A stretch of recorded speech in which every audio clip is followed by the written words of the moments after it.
बिस्मिल्लाहिर्रहमानिर्रहीम। अस्सलाम वालेकुम। नाज़रीन, कराची में तंजीम में एक डिफेंस ख़ियाबान तंजीम में एक बड़ी खूबसूरत कोठी थी। इस कोठी की मालकिन जो है वो इंतहाई अमीर, उनके शौहर जो है बाहर के मुल्क में कारोबार करते थे। खूब पैसे की फरावानी थी और इतनी पैसे की फरावानी थी कि कोई पता ही नहीं, कि कोई हिसाब किताब ही नहीं।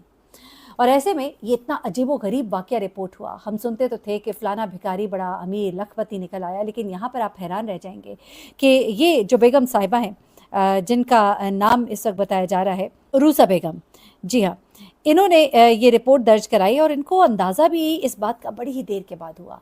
इनके यहाँ एक शहनाज नामी खातून जो है वो काम करती थी, एक मासी थी इनके घर में। और ये शहनाज जो है ये इनके घर में कोई नई नवेली नहीं थी, बल्कि पिछले 13 से 14 साल हो गए थे इसको। 13-14 साल में एक इंसान घर का फ़र्द बन जाता है, आपको उस पर एतबार हो जाता है। इन्होंने इस मुलाजमा को घर की चाबियां तक दी हुई थी कि कभी घर पे नहीं भी होती तो इसको कहा हुआ था कि घर की सफाई करो, चीज़ें ठीक करो। अब ये मुलाजमा जब इतना अरसा इनके पास रही है, हर साल, हर महीने, हर हफ्ते, हर दिन ये इस घर में इस ताक में रहती थी कि कहाँ से मुझे क्या मिल जाए। और अब इस घर की छोटी छोटी चीज़ें, कीमती चीज़ें, वो चीज़ें जिन्हें आप नवादरात भी कह सकते हैं, जिन्हें आप ज्वेलरी भी कह सकते हैं, जिसे आप कीमती कपड़े भी कह सकते हैं, और कैश। इस खातून के शौहर बाहर थे और इन्हें फरावानी के साथ पैसे बाहर से आया करते थे, कारोबार ऐसा था, पैसे की रेल पिल थी। अब ऐसे में अरूसा बेगम ने शहनाज के ऊपर बहुत भरोसा किया। जब 1 साल गुजरा, 2 साल गुजरा, शहनाज ने इन पर अपना एक ट्रस्ट जो है वो बना लिया था। और अब शहनाज के हाथ में घर की चाबियाँ होती थी। शहनाज जो है घर की करता धरता होती थी। घर में जब भी चीज़ें गायब होती थी या चोरी होती थी, जिनका उनको शाज़ो नादिर ही पता लगता था, तो वो कम अज़ कम शहनाज के बारे में तो कभी भी नहीं सोचती थी। और शहनाज कहती थी कि मैं तो आपके सामने हूँ, मेरा घर बार आपके सामने है, आइए देखिए। और उसको इतना एतबार था शहनाज के ऊपर। शहनाज ने, सुनने में आया है कि अपना एतबार जो है उनके सामने झूठी नमाज़ें और झूठे इबादतें कर करके जो है वो कायम किया हुआ था। और इस पर एतबार जो है रूसा बेगम इतना ज़्यादा करने लग गई थी कि घर में कुछ भी चोरी होता था तो वो किसी और मुलाजिम को निकाल देती थी। उनके अलावा भी और मुलाजमीन थे, लेकिन हर दफ़ा मुलाजिम जब निकालती थी तो वो, उन्होंने सोचा कि हर दफ़ा जो नया मुलाजिम आता है क्या वही चोरी करता है। अब इस बात पर उनको थोड़ा थोड़ा शक होना शुरू हुआ। अब उन्होंने जाकर थाना क्लिफ्टन में एक कंप्लेन जो है वो दर्ज कराई और उन्होंने कहा कि मुझे अपनी मासी पर शक है, मैं चाहती हूँ कि आप इसके घर पर रेड करें और ज़रा देखिए कि इसका क्या तर्ज ज़िंदगी है। मेरी को ज्वेलरी ताज़ा ताज़ा जो है वो गुम हुई है, ज़रा देखिए कहीं इसके पास तो नहीं है। अब ऐसे में पुलिस जो है बाकायदा इन्वेस्टिगेशन करके फिर उसके घर पे छापा मारती है। वहाँ से उन्हें कुछ कीमती चीज़ें मिलती हैं, तो यहाँ इनको थोड़ा शक होता है। अब वो कीमती चीज़ें जब मालकिन को लाकर दिखाई जाती हैं तो वो देखती हैं और कहती हैं कि ये तो मेरी वो चीज़ है जो आज से बहुत अरसा पहले गुम हो गई थी, चोरी हो गई थी।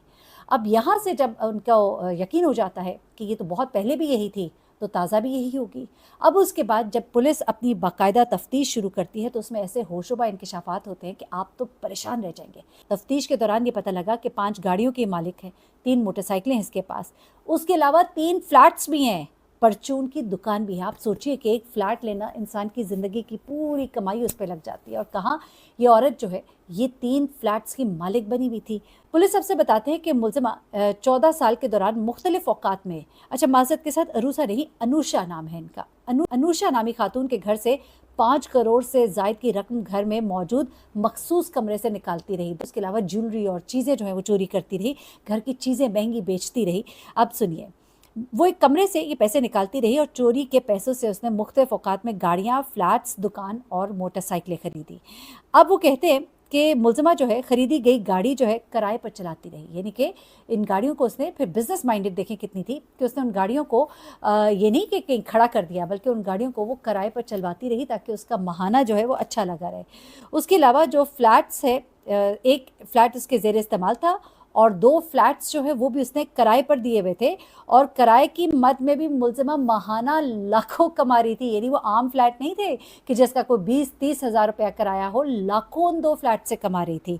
अब ये भी इंकशाफ हुआ कि ये मुलजिमा डिफेंस ख़ियाबान तंजीम में जो वाक़ बंगला है उसमें रोज़ मुलाजमत करती थी, फिर शाम को अपनी 65 लाख मालियत की गाड़ी में क्लिफ्टन में वाक़े महंगे शॉपिंग मॉल्स में जाती थी, वहाँ शॉपिंग करती थी, मुख्तलिफ पॉश इलाकों में कायम कैफ़ों पर शाम गुजारती थी। यानी कितने पैसे इसके पास होते थे कि रोज़ बाहर डाइन आउट करती थी। उसके बाद वो ये कहते हैं कि मुलजिमा ब्रांडेड कपड़ों की शौकीन है, बंगले में बतौर मासी कामकाज के बाद अपने ब्रांडेड कपड़ों का शौक पूरा करती थी, जिसके लिए अक्सर औकात वो ऑनलाइन शॉपिंग के ज़रिए बैनुल-अक़वामी ब्रांड्स के कपड़े जो है वो भी खरीदती थी। अब ये जो मुलज़िमा है उसके बारे में पुलिस ने बताया कि इस शहाना लाइफ़स्टाइल को अपनाते हुए इस मासी ने अपनी खिदमत और घर के कामों के लिए हम्माद नामी नौजवान को मुलाजिम के तौर पे भी रखा हुआ था, यानी कि मुलाजिमा ने एक और मुलाजिम अपने लिए रखा हुआ था, ठीक है। और ये मुलाजिम जो है ये अक्सर और बेशतर इसके लिए ड्राइवर का काम करता था। शाम को वो गाड़ी लेकर आता था एक मखसूस मुकाम पर, वहाँ से वो इसको पिक करता था और इसको लेकर जाता था और फिर ये शॉपिंग करती थी और ये कैफ़ेज़ में बैठती थी, खाने खाती थी और बहुत कुछ इसकी ज़िंदगी जो है याशी के साथ गुजर रही थी। एसआईयू सईद साहब है, वो बता रहे हैं कि गिरफ्तार मासी के पास मौजूद गाड़ियों की मालियत तकरीबन 2 करोड़ रुपए के करीब है और जो फ्लैट्स हैं वो अपर गिजरी में मौजूद है, करोड़ों रुपए मालियत के हैं। और मुलज़िमा ने अपने बेटे और साथी मुलज़िम आसिफ को गिजरी में एक परचून की दुकान भी खोल कर दी थी, यानी वही आसिफ जो इसका ड्राइवर का मुलाजिम है और अपने बेटे को एक परचून की दुकान भी खोल कर दी थी।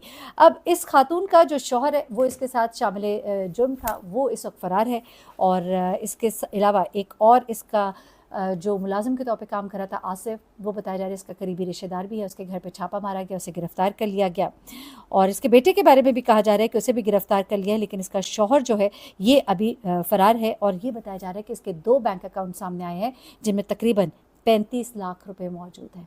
अंदाज़ा लगाइए क्या इंसान का एतबार भी उसे कैसे ले डूबता है। और ये तो अब खातून ने अब जाके इसकी कंप्लेन कराई, अभी भी ना कराती तो ये ज़िंदगी इसकी माशाल्लाह बड़ी अच्छी गुजर रही थी। अपना बहुत ख्याल रखिएगा, दुआ में याद रखिएगा। अल्लाह हाफ़िज़।